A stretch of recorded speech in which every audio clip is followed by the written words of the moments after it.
Hey, y'all. As many of you know, today I have a love after divorce success story for you. It is a series I do in my Joy in the Journey with Jenn podcast. I am so excited to have Melanie Stroud on the podcast today and to talk to her about her journey to where she is now. But for those of you listening that don't know Melanie, would you introduce yourself and tell everyone a little bit about yourself? Sure. Well, I guess my life in a nutshell, I got married when I was, about 23, 24, had 5 children, was happily, unhappily, I say happily married, but we fought bad from the beginning. We probably would have benefited a lot from counseling and didn't really go enough, but my husband lost his faith about 15 years into our marriage and no longer believed in God, no longer believed in anything. And it became an even more hostile environment. And that wasn't the reason we got divorced. There was a lot of other things, but after 23 years, we were divorced. And all of a sudden I was a single mom. I had been a stay-at-home mom. I had had the luxury. My ex-husband was a dentist, and so I was able to stay home. I had a degree in special ed, but of course it was expired. And so all of a sudden I found myself not having my children every other week. And fortunately, in my divorce, I had enough alimony there at the beginning that I didn't have to get right back to work. So I was like, I have no purpose. Here I am every other week. I don't even have my children. So it was, especially growing up in a faith-based, household, you didn't expect your life was going to go this way, Totally. And so it was just, that's my divorce life in a nutshell. Yeah. Okay. I understand. We all end up in a place we weren't planning on, and it's a difficult road, difficult place to be. So did you think you would remarry in the beginning? Were you open to that idea? I didn't. Well, if I would have thought that way, I would have written my divorce. We would have done things differently. For sure. Because the year of alimony was not a good plan. Yeah, I understand. I joked when I got like 6 years of alimony or whatever, I was like, spite can keep me warm for 6 years, and so I was not planning on getting married right away. And of course, like starting to date after 23 years was the worst. And so, no, I didn't think right off that I would, but I didn't have this feeling like I'll never remarry. I just didn't think it would be that quick. Yeah. Okay. So how long were you single? A year and maybe a year and 4 months or so. Wow. Not very long. Wow. Okay. So what advice would you give to someone who's newly divorced and eager to jump into a relationship right after their divorce? Do you have any advice? I would give the best advice, I think, that you can give is take care of yourself.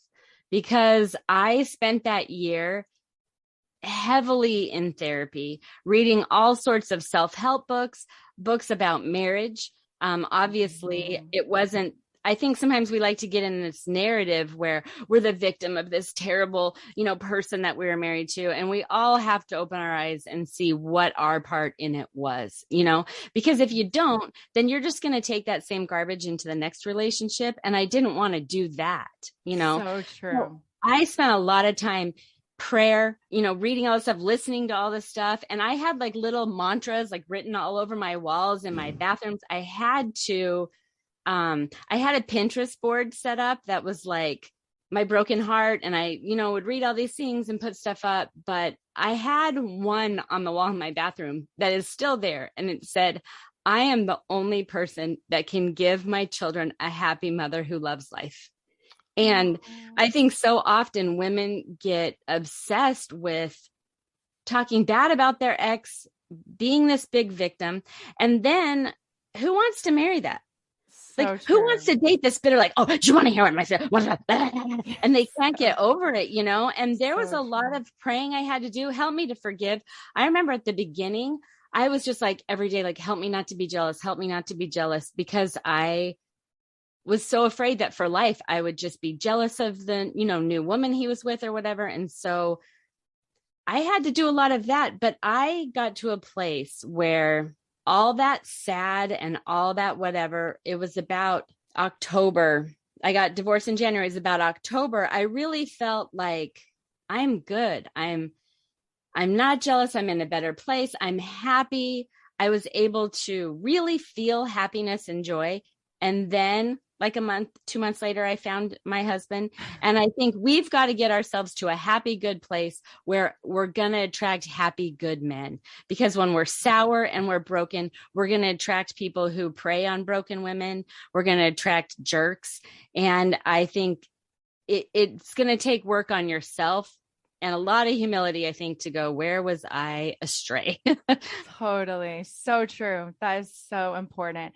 I really feel like even if you haven't decided if you want to get a divorce or not, I work with a lot of women that are in unhappy marriages, and then they're looking for, you know, maybe an exit or, you know, excuse to get out. And I tell everyone the same thing, like, you need to be happy first.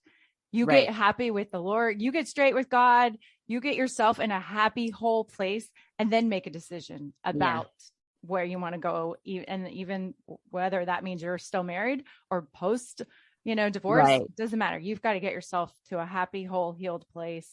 Then you're going to make the best decisions for your life.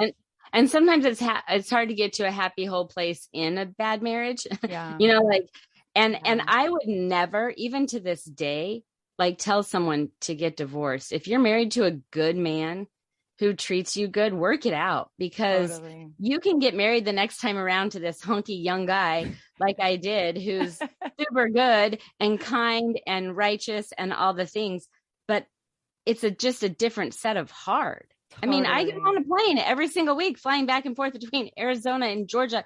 You have stepkids, you have ex-wives and it's crazy. And so don't just go, oh, you know, like, I'll get divorced and then have this lovely life, because so true. It's just a different life. So true. I tell everyone there's no such thing as green grass. There's hard in this marriage. There's hard being single. There's hard in another marriage.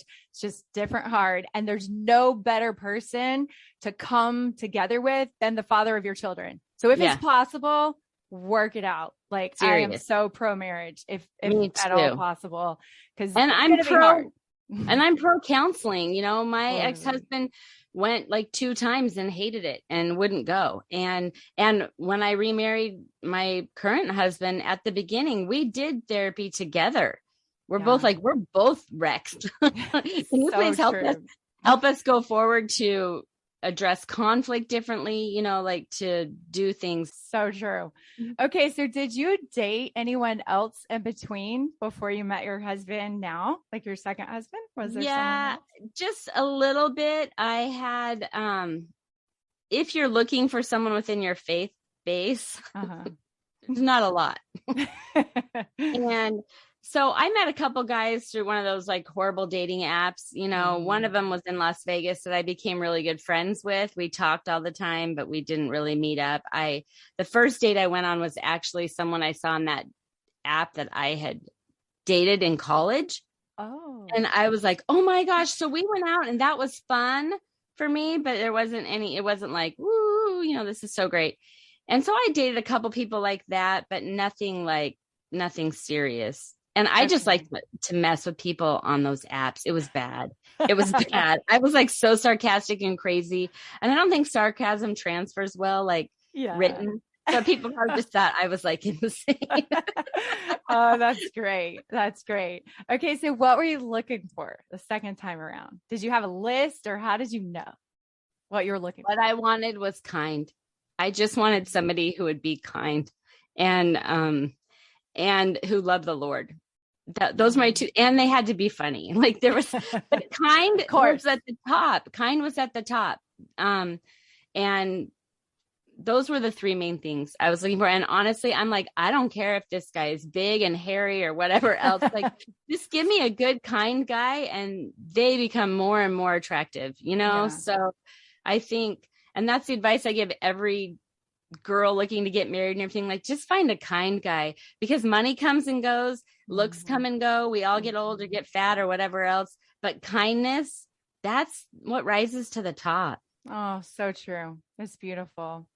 Okay, so for all of those people that don't know your love story and how you met your man, tell us the story. How did you meet and how did you decide to marry him? And well, we love to say that we met at a family reunion in Alabama because that makes you sound like a crazy redneck. But yeah. So the first Thanksgiving, it was the first Thanksgiving after we had officially been divorced. And it was about a year, after we'd been divorced. And my ex-husband and his girlfriend were taking my kids to Mexico for the weekend. And my sister called me and said, hey, we're having a family reunion for my husband's side of the family. They had a beach house in Alabama. And she said, do you want to come? And I already knew her husband's parents. I had met them many times. I didn't know his brother and had met his sister like once, but I was like, I don't want to stay home. So let's go. So I went out there, and Shelby's husband's brother had just been recently divorced, but he was 4 years younger than me. He lived in Georgia. So I didn't think a thing, honestly. I was like, whatever. And when we got there, he was really quiet, didn't talk hardly at all. And so I was just like, plopping my body down on the beach, not caring, no makeup in the morning, crazy hair. Like, I'm not here to impress this guy. And I actually had been talking on the phone to someone who lived in Seattle that I was going up to see when I got back. No, Portland, Oregon, somewhere up there. Anyway, that I was going to go see. And I was talking to that guy on the phone. So it really wasn't, whatever. And then by the end of the week, we had just all started having fun. He started opening up a little bit more. And my sister was like, I haven't seen this guy, because he had been in such a hard relationship for so long. And he had been kind of really beat down that she didn't know, like, happy, crazy Shane. And so by the end of the week, she was like, this is interesting, So then when we left, I think we messaged once on Facebook, like, hey, if there's, if you want to talk about anything. And then we started texting, and then we started calling and FaceTiming, and we didn't tell our siblings about it at first, because I didn't want their biases, and neither did he, like, coming in, like, let's just kind of see. And then he came for Christmas and was only going to stay a couple days, and then stayed like 2 weeks because he didn't have his kids, and blah, blah, blah, speed forward. And it was kind of cool because he sounds and looks a lot like my sister's husband, right? So he was almost familiar to my kids, like he looked like their Uncle Jamie. And so I don't know, so we kind of hit it off right from the beginning. Wow, that's awesome. Okay, so how did you guys decide to get married? Well, that was tricky because he lives in Georgia and I live in Arizona, and he has custody of his kids out there, and I had custody of my kids every week here. And we couldn't figure out how to work that out because my husband has a dental practice here. So obviously he can't leave town, and his wife wasn't going to move. And so I actually prayed a lot. We prayed a lot. And I went to the temple, in our religion. I went and I was reading scriptures there and opened a scripture to something that was like, a way will be provided in the Eastern land or something. And I just had this peace flood over me, like, this is going to work out.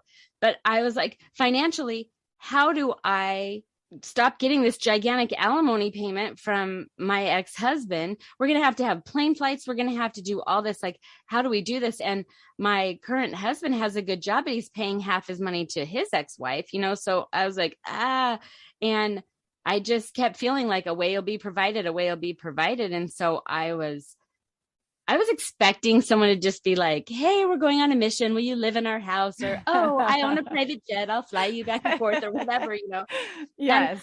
And that just came to me one day on how to make finances work with my ex-husband. And we talked and it worked. And it was, I just felt like there was just a lot of prayer because I wouldn't have made that leap because it's a crazy life. But I just felt like one thing after another, Heavenly Father just said, this is this. And the last thing is I was reading and I was praying, and I fully believe that we can get inspiration from God when we pray and then read the scriptures. I think it's been amazing, like how specific answers we find, but I was really praying about it and I opened it up. And I'm not exactly sure where I was, but it just said, he is a good man. And I just was filled like head to toe with the Spirit. And I just thought, we have to make this work. Oh, that's beautiful. I love it. So hopefully your second marriage is a lot better than your first. How is it better? What makes it better? It's better. It's a hard way. I don't want to like throw anyone under the bus or, like it's hard to say, how is it better? I'll tell you how it's good. Okay. We help each other. I think he did a lot in his marriage and I did a lot in my marriage, and we came in our first marriages and we came back from the lake one day and he's putting stuff away and I'm putting stuff away, and like we're working together and then we're done like 20 minutes later and we're like, this is amazing. Like working together, and so that's been really cool. He's really handy, built us a tree house down by the, river, and we have a fun property there, and he likes to do a lot of the same things I like to do. He'll play cards with me, and he's just very gentle, and so that's nice. We don't get in like big old fights. We just it's peaceable. It's very peaceful, Oh, that's awesome. I love that.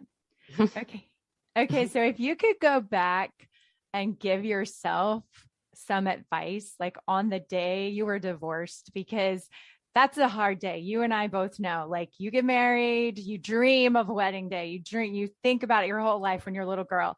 You never think of that day, and you never even contemplate it when you get married, that one day you could be at a courthouse standing with that person in front of a judge and like just dissolving everything you built. And it's a hard day. And so if you could go back and give yourself advice on that day or offer advice to other women on that day, what would it be? I read something and like I said, I just read I just got in there like happy quotes about divorce or whatever, like, and I had been constantly trying to fill myself with that stuff. And I had read something that came to my mind that day and over that someone said, like, you're not always going to feel this way. You're not always going to be so sad. And I believed that. I believed that statement. And even though it was written just like on a little meme, like it wasn't somebody I knew that said that to me, I had that hope. Like, I'm not always going to be this sad, because I remember it wasn't that night, but it was as it was winding up. I remember just laying on my bed one night in despair, like just crying so hard. Like, I miss my kids. What have I done? Yeah. And that thought just kept coming. You're not always going to feel this sad. Right. Oh, it's beautiful. It's good. I know that thought. I know that feeling too. All right. So what role did your relationship with God have to do and getting you through this, or your faith? Everything. Everything. I talk about how I like to turn to the scriptures when I'm sad or when I'm upset. And I swear every time I was sad, I would just open the scriptures and I would read like, don't be sad, this is going to happen. Or I promised you this, don't you remember? And always I found peace and direction. And I had a crazy experience where in the scriptures, like, a direct answer to my prayer. I didn't know what house to buy. I didn't know what to do. And I had this feeling like, buy this house. And the scriptures were basically like, buy it now. And it was so strange and it was so specific. So I bought this house and I ended up in a congregation with a woman who just took care of me. She was a lot younger than me. She had little kids. And every week at the beginning of the week, when I would send my kids back to their dad, she'd send me a text that said, like, Monday we're eating at 6, Tuesday we're eating at 5, Wednesday there's a place set at our table every day. She would call me on holidays, like on Halloween when I didn't have my kids, and ask me to go trick-or-treating with her family. I kind of was a crazy aunt to those little kids, because she's way younger than me, probably 20, 30 years younger than me, and not 30, but she's quite a lot younger than me. And I think I moved into this area so that she could help me through that hard. And like her kids would like wait and save a spot for me at church so I didn't have to sit by myself. And the Lord directed me to this house for that reason. And so I was prayerful in everything. And especially when I would get sad, I would just pray and open the scriptures, and I would always find comfort and direction. It's like magical. And for members of our church, go to the temple and open the scriptures. It's like the most magical elixir ever, because you'll just find answers and hope and peace. Oh, that's beautiful. That is so wonderful. Well, that's all the questions I had for you. Is there anything else that you like to tell people, or any advice you would have that I didn't ask you about? Anything comes to mind? Yeah, I think after divorce, I think it's really important to come to a place where you can forgive your ex. And if there isn't anything to forgive, I mean, there always is, but you know what I'm saying? Like, be nice to their dad. Don't talk crap to their dad, because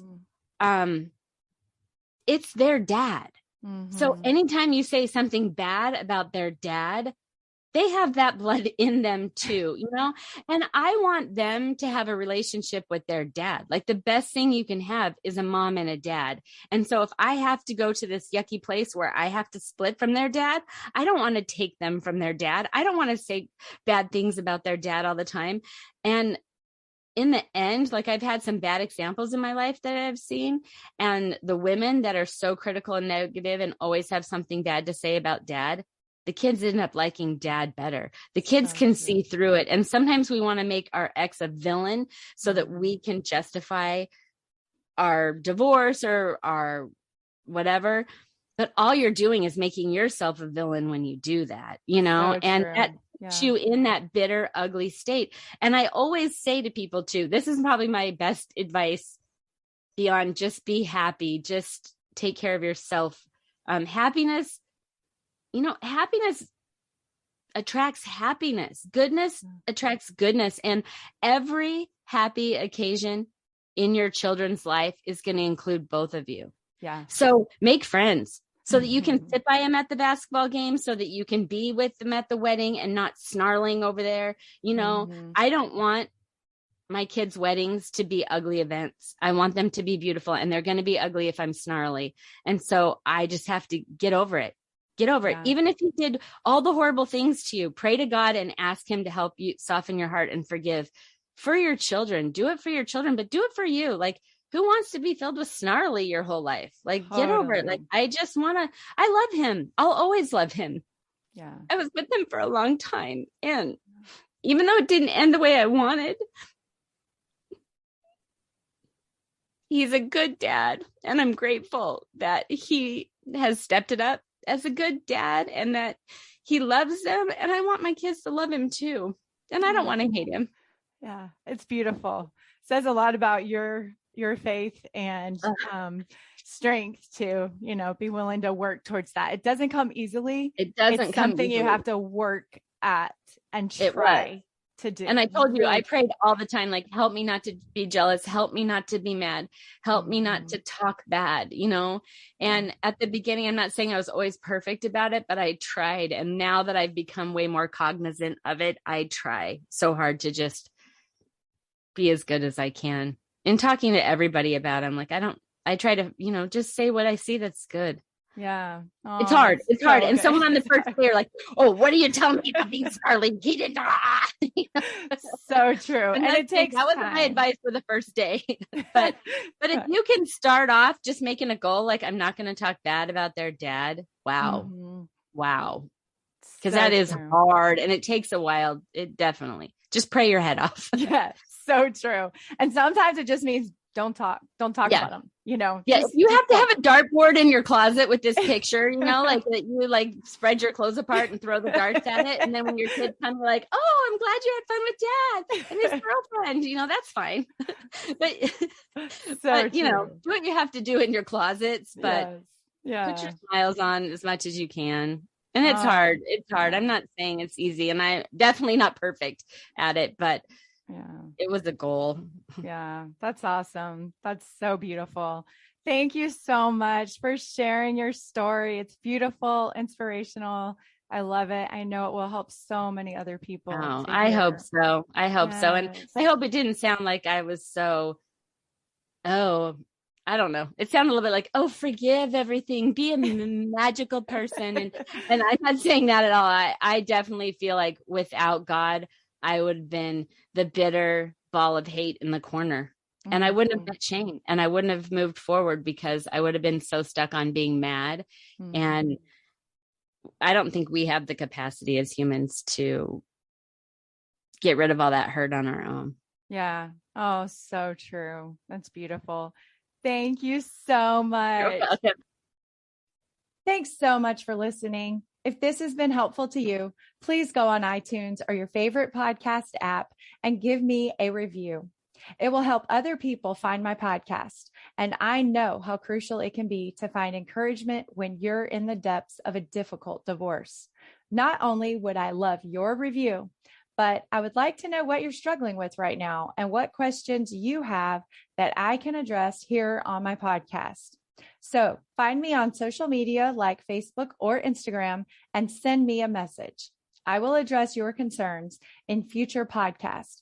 I also frequently do question and answer sessions in my private Facebook group, Joy in Your Journey Community. So please join me there for a community of support and valuable information. Thanks so much for listening. Bye, y'all.